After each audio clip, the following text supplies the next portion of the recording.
All right, here we are. Game, season, game, set, match. Season's over. Jets lose a tough one in Buffalo. You can look at it from two angles. The Jets would have gotten their asses cremated if not for special teams and some pretty decent play by the defense. Or you could look at it as the defense kept them in it and made some plays and really mitigated what could have been much worse.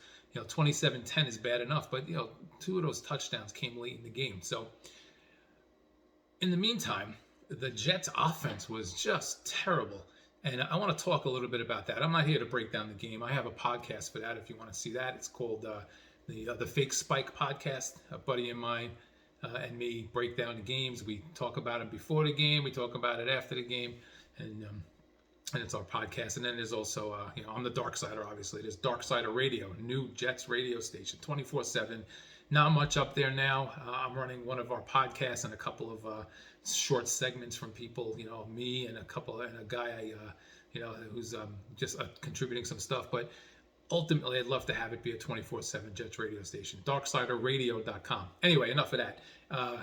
All of that just to tell you, I'm just going to kind of stick to the one thing I want to talk about, which is all this continued hate for Zach Wilson and talking about how he looked terrible today and he, oh, this is the guy we're counting on and blah, blah, blah. I get it. He didn't look great.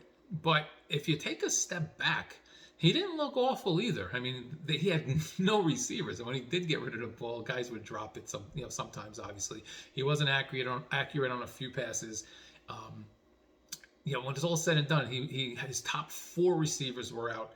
His line was just getting creamed by the best defense in the league, and that's the important part here. Is you had a rookie quarterback with all of his weapons out, whose line could not handle the number one defense in the league.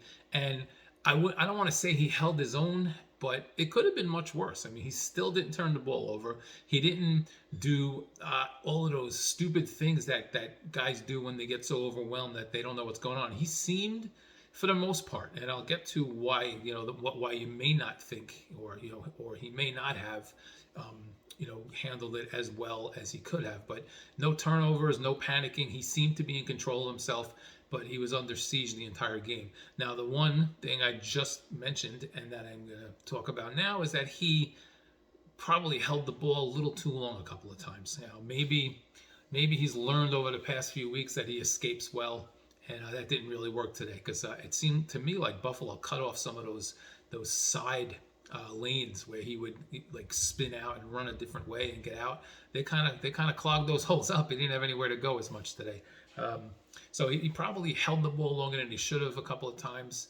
A couple of the sacks could have been on him, but at the end of the day, I still have to keep in mind that this kid is a rookie. He's in his first year. 6 weeks ago, he was completely overwhelmed to the point where the game was so fast for him that he was screwing everything up and throwing the ball at the other team and couldn't even do the little short accurate passes that every quarterback should do. And now, for the most part, he's doing that. He's still not perfect. He's still a little inaccurate, but he's in control. He's actually seems, and I use that word in my podcast, I'll use it here. He seems stable. He seems like maybe he's just a rookie who's overwhelmed a little bit at this point, as opposed to someone who's way in over his head. Or, you could also argue that he just had nothing to work with today. They had nothing. The running game was not there at all. It was stuffed completely, and that left the Buffalo's defense to focus on the pass the entire game, and that's what they did. They pinned their ears back. They stopped the Jets on first down when they tried to run. I mean, it felt like the Jets were in 3rd and 17 all day, or 2nd and 15, or 3rd and 19. I don't know if I've ever seen so many 3rd and 18s and 19s as there were today. So you're not going to succeed like that. You will not succeed if you're in 3rd and that long. I mean, 3rd and 7 constantly, and you're not going to succeed. The Jets in 3rd and 12 and 15 and 19 constantly, you're never going to succeed like that. And that's what Buffalo did. They took away the run game. The Jets did not have any receivers that this poor kid could hit. He could have done some things better, no doubt, but I'm proud of him. I have to tell him. If he's my son, I sit him down. I say, kid, I'm proud of you. You played good out there. You didn't stand a chance. Look what what happened to the great Tom Brady a few weeks ago against Carolina when all his receivers were out. He got shut out. He was awful, and he's the greatest of all time. Been in the league 22 years, 23 years, whatever it is now. Zach Wilson's been in the league, 37 seconds, and I think he handled it well. Again, I'm not saying he was perfect. I also not saying I'm completely convinced that he's the guy, but I am much more optimistic about him than I was a few weeks ago. This is the Jets, so they're going to give us optimism in the offseason and come back and suck, and all the progress they've made over the past few weeks will disappear. Yes, I'm prepared for that. I know. I'm a dark sider. I may seem a little sunny side right now because I'm optimistic, but believe me, I know that the wheels could come off. All I can do is talk about now.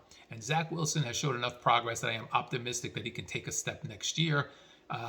Today wasn't as bad as it seems. It was just he really, really had nothing to work with. His receivers, when Keelan Cole is your number one guy, you got trouble. I mean, I still don't know the kid's first name.